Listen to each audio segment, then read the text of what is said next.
They thought he was just sweeping floors, but one sentence from him brought the entire biker gang to their feet in silence. The floor of the Iron Cross Club gleamed under flickering bar lights. Every night after the music died, a janitor swept up broken glass and cigarette ash like it mattered. Old boots, a worn green cap, eyes that never made contact. That's all anyone knew of Frank. To the newer bikers, he was background noise. To the older ones, tolerated. For years, he was just there. Until the night everything shifted. A fresh recruit named Dax barked a joke about old men hiding behind brooms. Laughter followed. Frank didn't flinch. He picked up a crushed patch from the floor and laid it on the bar. "Don't forget what this stands for," he said quietly. The room silenced. Dax scoffed. "What would you know, old man?" Frank looked up slowly. "I was there when it was stitched for the first time." The whispers started. People stopped drinking, heads turned. Something about how he said it. Not loud, but heavy, like history echoing. The next morning, whispers rolled through the club. When Boomer, one of the oldest members, came in, the younger guys cornered him. "You ever heard of Frankie Ridge?" Boomer asked. That was the name way back. Frankie Ridge was the one who talked them out of tearing each other apart. Said unity would ride farther than revenge. Someone blinked. "Wait, that's him." Boomer shrugged. "Ridge disappeared decades ago after something bad."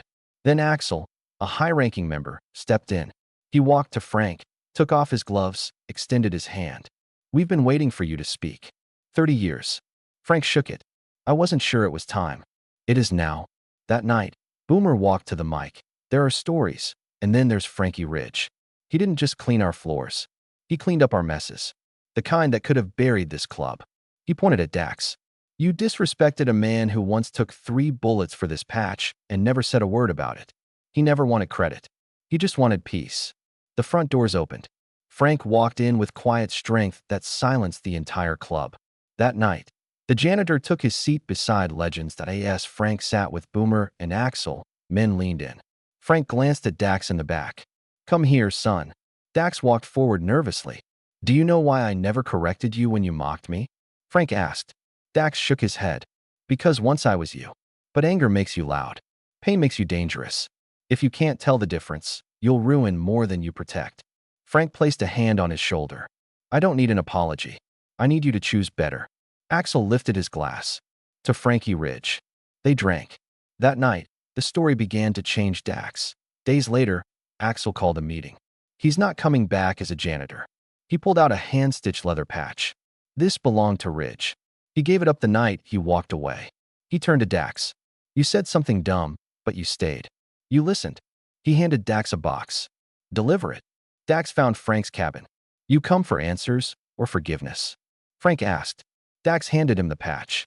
Frank's fingers froze. "I never thought I'd see this again." He looked up. "I walked away not because I stopped caring, but because I cared too much to watch it rot." Dax sat beside him. "I want to earn mine," he said quietly. The next morning, Frank dusted off a motorcycle. "I haven't ridden this in 20 years." They rode together through winding hills. Frank stopped near a dilapidated house. "Lived here once. We forgot who we were. A brother died. I chose peace. Others chose pain. So I walked." They rode on, and that night, something shifted between them. Inside the cabin, Frank pointed to a photo. "That's me and Nash. He was my brother." Dax leaned in. "Nash was the fire. I was the brakes. But he got reckless. Only one came back." Frank's throat tightened. "And I blamed myself." Frank pulled out a second patch and placed it in Dax's hand. "This was supposed to be yours years ago. I won't give you this, but you can earn it." Back at the club, Frank entered with presents. Axel approached with a crimson vest. "We never gave this to anyone else." Frank's voice was clear. "I don't want your respect for what I did. I want you to live what we stood for." He faced Dax. "Put it on, son. Let the story continue." The room exploded with stillness. Every man stood. From the back, someone whispered, "Godfather." In the months that followed, the club changed. And Dax changed too. He took over cleanup duty because he understood service wasn't weakness. One evening, a new recruit mumbled about some old guy. Dax turned slowly. "You mean Frank? He's the reason you get to wear that patch." Days passed. Each night Dax followed Frank, watching how he worked. One night Dax asked, "Why do you still clean up after us?" Frank smiled softly. "Because someone has to remind the proud what humility looks like." One night, a man stepped in. "Nico," Frank said, frozen. Nico nodded. "I'm here because I heard about a mop and a godfather. I was there the night Nash died." Frank's expression didn't change. He knew. He chose not to take revenge because he believed in something bigger. Later, Dax found Frank alone. "Why didn't you tell them the truth?" Frank exhaled. "Because truth is heavier than some men can carry."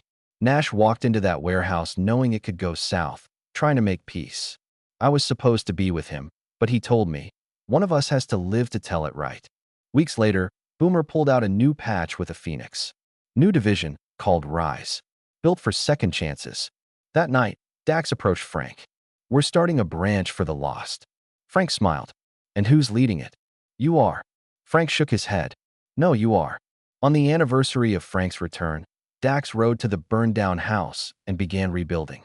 By dusk, Frank rolled in. "You planning on living here?" Dax grinned. "Turning it into something better. Call it Nash House." Frank stared. "You'd really do that?" "Not for me. For the story." Frank picked up a hammer and joined in.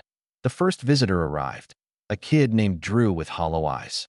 Frank said simply, "You hungry?" Later, Frank placed a blanket in Drew's hands.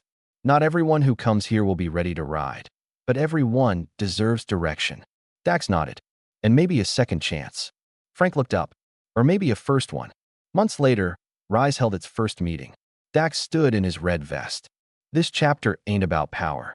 It's about purpose." They painted a mural, Nash's face on one side, a phoenix on the other. One morning, Frank asked Dax for a ride. They stopped at an overlook. "Remember when you mocked me?" Frank smiled. Dax winced. Frank nodded. "I'm glad you didn't. Regret's a better teacher than pride." Frank looked at his bike.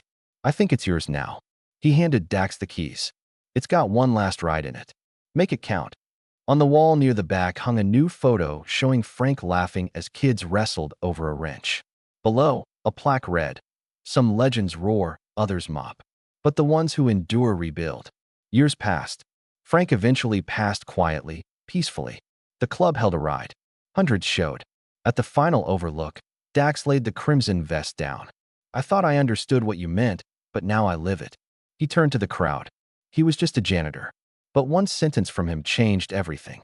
They throttled up. Not in mourning, but in motion. Frank never asked to be called Godfather. He just lived like one.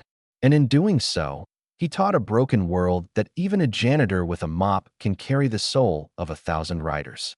Greatness doesn't make noise. It just shows up.